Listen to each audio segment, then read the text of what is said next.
तर आणखीन एक महत्त्वाची बातमी आहे। वर्षा गायकवाड यांनी दिल्लीमध्ये जाऊन मल्लिकार्जुन खरगे यांची भेट घेतली आहे। आमची भूमिका मल्लिकार्जुन खरगे यांच्या समोर मांडली असं वर्षा गायकवाड म्हणाल्यात। पक्षश्रेष्ठींनी निर्णय घेतलेला आहे, कार्यकर्ता म्हणून काम करणार। दक्षिण मध्य मुंबईतनं वर्षा गायकवाड ह्या आग्रही होत्या, मात्र ठाकरे गटाचे अनिल देसाई हे इथले उमेदवार आहेत।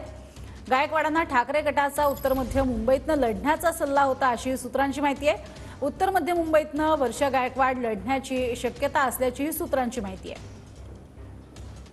असं म्हणणं जे आहे ते आदरणीय खरगे साहेबांना त्या ठिकाणी सांगितलेलं आहे आणि मला अपेक्षा आहे की त्यांच्या माध्यमातून आम्हाला जे पॉझिटिव्ह सकारात्मक उत्तर आहे त्या संघटनेचे प्रमुख आहेत, त्यांना खूप अनुभव आहे आणि ज्या तऱ्हेने त्यांनी महाराष्ट्रात आणि मुंबईत काम केलं त्यांना सगळं माहिती आहे।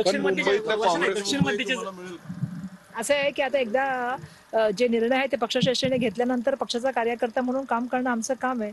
त्यामुळे लवकरच आता आपल्याला माहित पडेल की मुंबईच्या 6च्या 6 सीटांमध्ये महाविकास आघाडीचे सर्व उमेदवार